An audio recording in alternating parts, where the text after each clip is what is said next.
Praise the lord. ఈరోజు good Friday.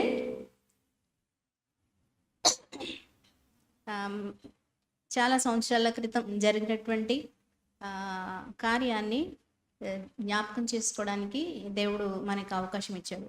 నేను ఈ సిలువను గురించి ఈ మాటను నేను ధ్యానం చేస్తూ ఉన్నప్పుడు నాకు ఒక మాట అనిపించింది అనమాట. ఆ మాటను నేను స్టేటస్ పెట్టాను. చాలా కొన్ని వేల సంవత్సరాల పూర్వం ఏదైనా ఒక మంచి కార్యం కానీ చెడు కార్యం కానీ జరిగితే అది కాలక్రమేణా ఏమవుతుందంటే మర్చిపోతారు, కాలగర్భంలో కలిసిపోతుంది. అయితే కొన్ని వేల సంవత్సరాల క్రితం ప్రభు అయినటువంటి యేసుక్రీస్తు వారు సిలువలో తను చేసినటువంటి ప్రేమ కార్యం మాత్రం భూమి నిలిచి ఉన్నంత వరకు కూడా ప్రపంచాన్ని ప్రభావితం చేస్తుంది. ఈ మాట నాకు అనిపించింది అనమాట. చాలా మంచిగా అనిపించింది నాకు ఈ మాట. అదే ఆయన సజీవుడు అనడానికి నిదర్శనం.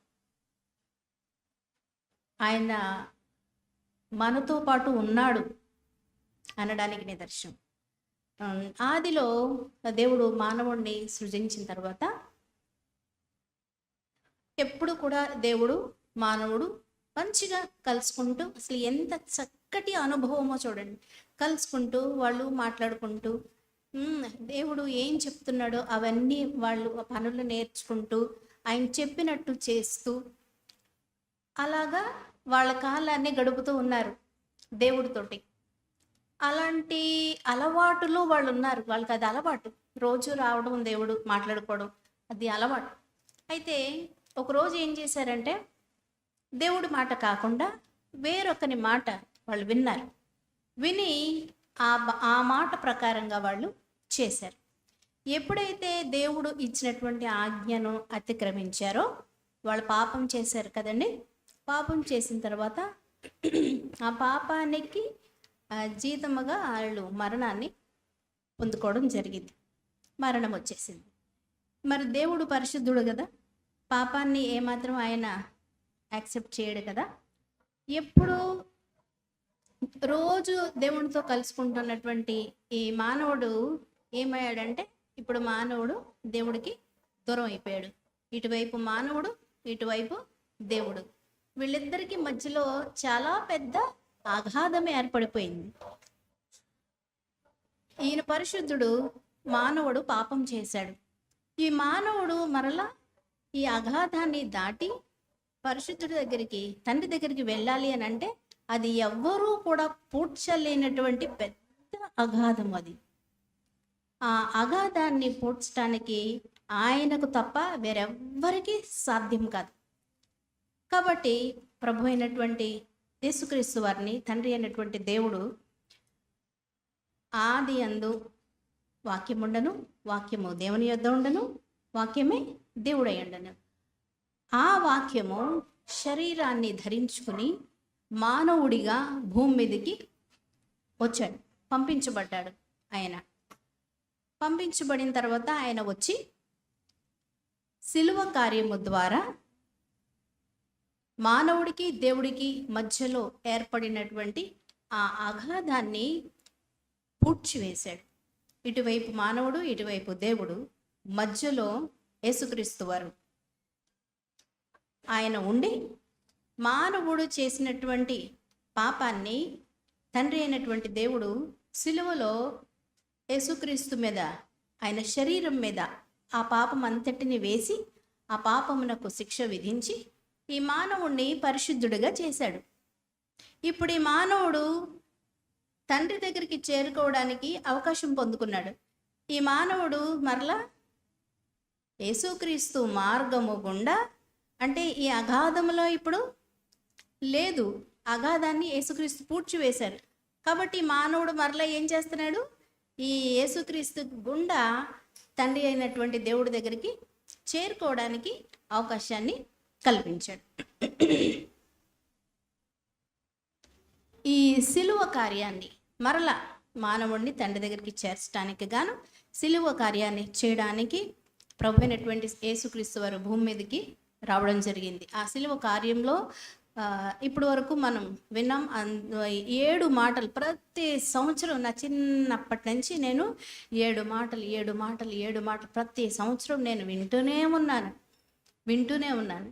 ఆ 7 మాటలు అసలు ఎంత ప్రాముఖ్యమైనవో, ఆయన మాట్లాడుతూ ఉన్నప్పుడు ఆ మాటల యొక్క భావం అవి మనకు నిజంగా తెలియదు. 7 మాటలు అయిపోయేదాకా 3 గంటల దాకా ఉండి మజ్జిగ తాగేసి వెళ్ళిపోవాలి, ఆ రోజు ఉపవాసం ఉండాలి, ఇవే మనకి తెలుస్తాయి. నాకు అదే తెలుసు ముందు. అలాంటి భావంతోనే మనం ఉన్నాం. అయితే ఆయన ఆ టైంలో పలుకుతున్నటువంటి 7 మాటలు మనం జ్ఞాపకం చేసుకుంటే అసలు హృదయం కదిలిపోతుంది అనమాట.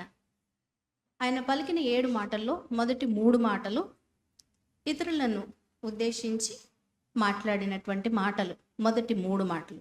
తర్వాతి 4 మాటలు దేవునిని ఉద్దేశించి మాట్లాడినవి. అయితే అందులో ఇప్పుడు మనం ధ్యానించిపోయేది 5వ మాట. ఈ 5వ మాట ఏంటంటే, నేను దప్పికొనుచున్నాను. యోహాను సువార్త 19వ అధ్యాయం 28వ వచనంలో ఈ మాటను మనం చూడొచ్చు. ఈ మాట నేను దప్పికొనుచున్నాను అనేటటువంటి ఈ మాట, దాంట్లో నుంచి ఒక 3 విషయాలు మనం నేర్చుకోవచ్చు అనమాట. అందులో మొదటిది ఏంటంటే, ఆయన యేసుక్రీస్తు వారు పరిపూర్ణ మానవుడు అనడానికి నిదర్శనం ఈ మాట. నేను దప్పికొనుచున్నాను అని చెప్పాడు కదండి ఆయన లక్షవారం సాయంత్రమే ఆ రాత్రే ఆయన పట్టుకున్నారు యేసుక్రీస్తుని. అప్పటి నుంచి ఆయన్ని తిప్పుతానే ఉన్నారు, అక్కడి నుంచి ఇక్కడికి, ఇక్కడి నుంచి అక్కడికి. ఉదయం నుంచి ఆయన్ని కొట్టుకుంటూ సిలువలో. ఇంకా ఆ సన్నివేశం ఎవరు వివరించక్కర్లేదు, ఎందుకంటే మనం చిన్నప్పటి నుంచి వింటూనే ఉన్నాం. ఆ కొరడాన్ని ఏమేమి తగిలిస్తారో అది కొడుతూ ఉన్నప్పుడు ఆయన శరీరాన్ని ఆ కొరడా తీసుకుని వచ్చేస్తుంది, అదంతా ముద్దయిపోయింది. ఇదంతా మనం వింటూనే ఉన్నాం. అలాగా కొట్టుకుంటూ గోల్కొతా కొండకి తీసుకుని వెళ్ళిపోయారు. అలా మోసుకుని ఆయన వెళ్ళిన తర్వాత ఉదయం 9 గంటల నుంచి ఆయన సిలువలో వేలాడుతూ ఉన్నాడు, సాయంత్రం 3 గంటల వరకు. అంతసేపు అంత భయంకరమైనటువంటి శ్రమను అనుభవిస్తూ ఆయన శరీరంలో ఉన్నటువంటి రక్తాన్ని మొత్తం అంతా కారిపోతుంది, మొత్తం ఏమి లేకుండా మొత్తం రక్తం కారిపోతుంది అనమాట. అలాంటి టైంలో ఎవరికైనా దాహం అనిపిస్తుంది కదా, దాహం అనిపిస్తుంది. ఈయన మానవుడు, పరిపూర్ణ మానవుడు అనడానికి నేను దప్పికొనుచున్నాను అనేటటువంటి మాటను ఇక్కడ మాట్లాడారు అని మనం చూడొచ్చు. అలా ఆ టైంలో ఆయన శరీరం డిహైడ్రేషన్ అయిపోయిందనమాట. మొత్తం అంతా వాటర్, రక్తం అంతా పోయింది, మొత్తం అంతా పోయిన తర్వాత అది డిహైడ్రేషన్ అయిపోయి ఆయన గొంతు తడారిపోయి దాహము అయ్యింది ఆయనకి. అయితే ఈ దాహాన్ని గురించి ఒక మాట ఏంటనంటే, గ్రీకు భాషలో డిప్సో అంటే ఇది ఎలాంటి దాహం అని అంటే, ఎండలో నడిచిన తర్వాత, బాగా ఎండలో నడిచేసి వచ్చిన తర్వాత కలిగే దాహం కాదు. చాలా ఎండలో మంచిగా శ్రమ పడిపోయి చాలా కష్టపడిపోయి తర్వాత వచ్చిన దాహం కాదు. ఇది ఏంటనంటే, ఒంట్లో ఉన్నటువంటి ఫ్లూయిడ్స్ మొత్తం అయిపోయి, అంతా అయిపోయి, ఖాళీ అయిపోయి, శరీరం మొత్తం ఇంకా అది పనికిరాకుండా, అంటే నిస్సత్తువుగా, శక్తి లేకుండా పడిపోయి ఉండి, అలాంటి టైంలో ప్రాణాపాయం, ఇంకా ప్రాణం పోతుంది అన్న టైంలో కలిగేటటువంటి దాహం అంటది. మామూలుగా వచ్చేసిన దాహం కాదు అది. ఆయన ఆ దాహం యొక్క లోతును అనుభవిస్తూ మాట్లాడుతున్నారు. ఆయన లోపల నుంచి, అంటే ప్రాణాన్ని పోవడానికి ముందు కలుగుతూ ఉన్నటువంటి ఆ దాహం అన్నమాట. అలాంటి ఆ దాహం, ఆయన కలిగినటువంటి దాహం. అయితే ఈ దాహం గురించి మనం చూస్తున్నాం కదా, హెబ్రీ పత్రికలో ఆయన మనం చూస్తే 2వ అధ్యాయం 14వ వచనంలో నుంచి మనం గమనిస్తే, ఆయన ఎవరినైతే విడిపించడానికి భూమి మీదకి వచ్చాడో, అంటే ఎవరిని, మానవుల్ని వచ్చాడో, వాళ్ళు ఎవరు? రక్త మాంసములు గలవాళ్ళు. కాబట్టి ఆయన కూడా భూమి మీదకి ఎలా వచ్చాడు? రక్త మామూలు మనలాగే వచ్చాడు. వచ్చి సిలువ కార్యం చేస్తున్నప్పుడు కూడా ఆయన కంప్లీట్గా మానవుడుగా తెలిసి అంటే నాకు తెలుసు నేను ఈ కార్యాలు చేస్తానని నాకు తెలుసు, నేను ఇది చెయ్యాలని నాకు తెలుసు, నా దేవుడు నన్ను అందుకే నన్ను పంపించాడని ప్రతిదీ కూడా తెలిసి ఆయన చేయడానికి ముందుకు వెళ్ళాడు. ఇది మొదటిది. రెండవది, 3 విషయాలు గమనిద్దాం అన్నాను కదా. రెండవది ఏంటంటే లేఖనము యొక్క నెరవేర్పు. యేసుక్రీస్తు వారి జీవితంలో కానీ, సిలువ కార్యంలో, ఆయన మరణంలో, శ్రమలో కానీ ఏది కూడా మామూలుగా జరగలేదండి. ఏది కూడా మామూలుగా జరగలేదు. పాత నిబంధన గ్రంథంలో అనేక వాగ్దానాలు, లేఖనాలు నెరవేరాయి ఈ సిలువ కార్యంలో. ఈ సిలువను గురించి, శ్రమల గురించి చాలా వాగ్దానాలు, చాలా లేఖనాలు నెరవేర్పు అనమాట.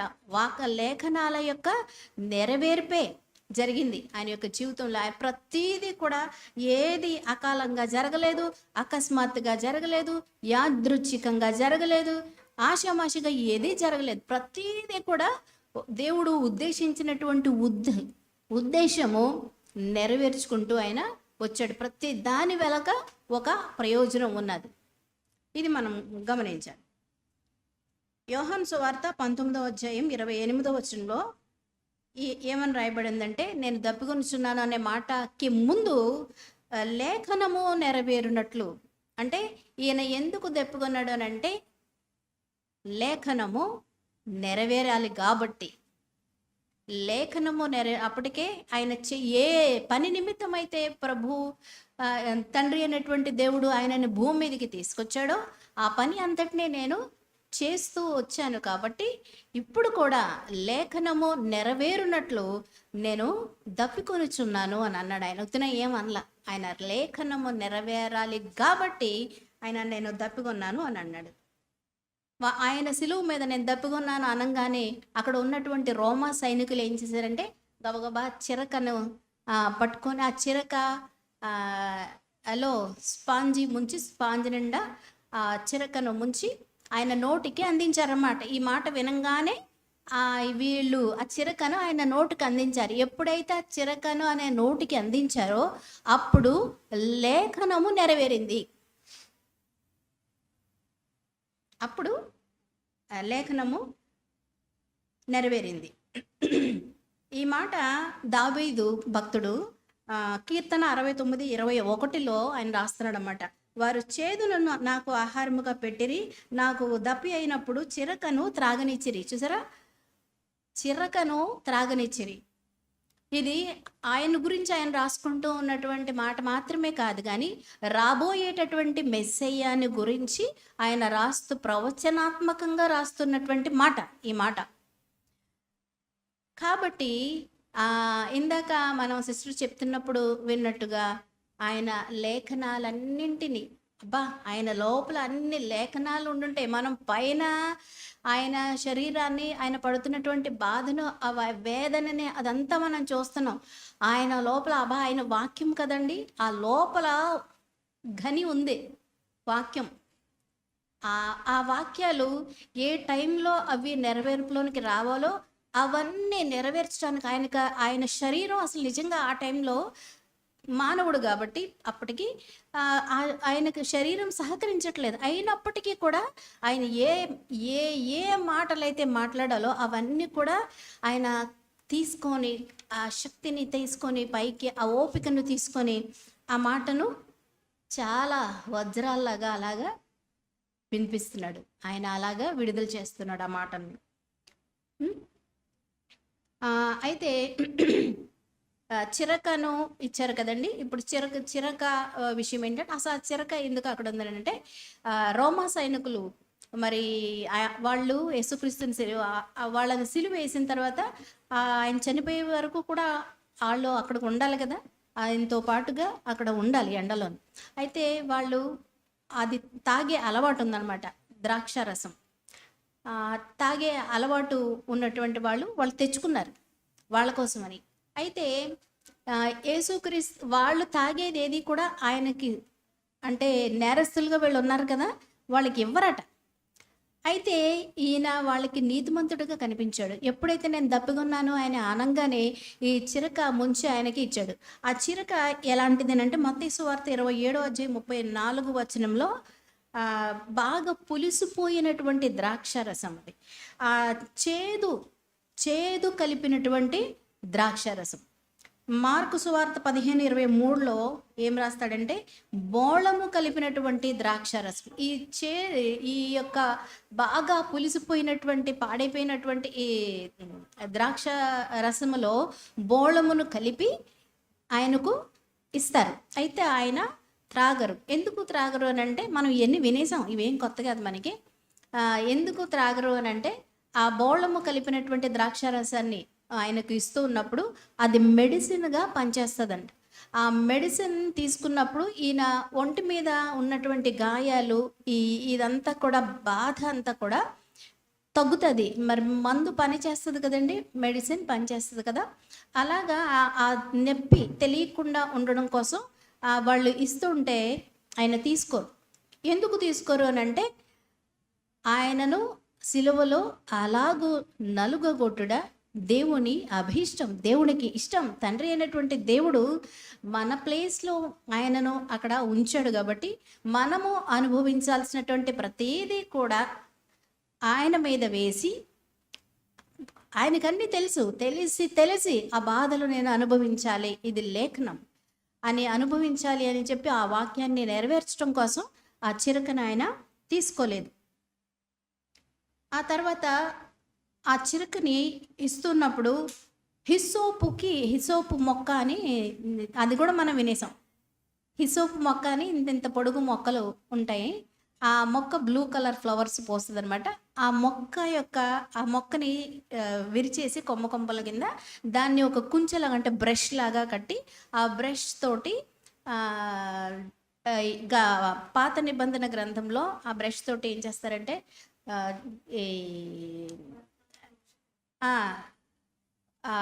వీళ్ళు కుష్ఠరోగులు ఉంటారు కదా, వాళ్ళకి కూడా అదే స్వస్థత కోసం దాన్ని అక్కడ రాయడం కోసం అది వాడుతూ ఉండేవారు.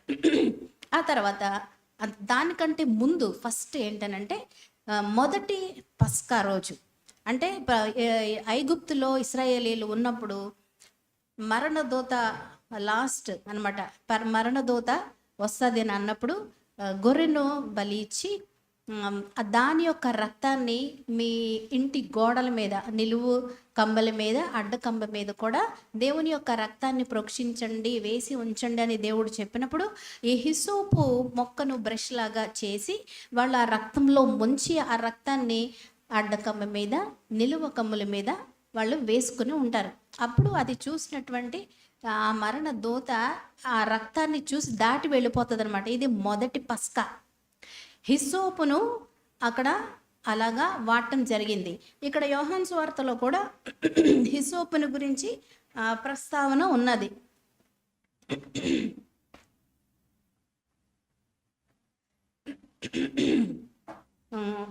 చిరకతో నిండి ఉన్న ఒక పాత్ర అక్కడ పెట్టి ఉండెను కనుక వారు ఒక స్పంజి చిరకతో నింపి హిస్సోపు పుడకకు తగిలించి ఆయన నోటికి అందించిరి.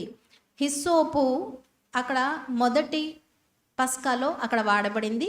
ఇది ఆఖరి పస్కా, మన పాపాన్ని మోసుకుని పోయేటటువంటి దేవుని గొర్రె పిల్ల వధకు సిద్ధమైనప్పుడు ఈ యొక్క హిస్సోపుని ఇక్కడ వాడడం జరిగిందనమాట. అది హిస్సోపు. స్పాంజ్కి తగిలించి చిరకని ముంచుతారు కదండి. ఆ స్పాంజ్ కూడా ఏంటనంటే రోమా సైనికులు వాళ్ళ కిట్టులో వాడేటటువంటి ఒక పరికరం అనమాట. వాళ్ళు ధరించేటటువంటి ఆ శిరస్త్రాణం ఏదో అంటారు కదా, దానిని తగిలించుకునేటప్పుడు కూడా దాని లోపల భాగానికి ఈ స్పాంజిని వాడుతూ ఉంటారు. ఇంకా కొన్ని విషయాలు కూడా అది వాడుతూ ఉంటారనమాట. అలాగా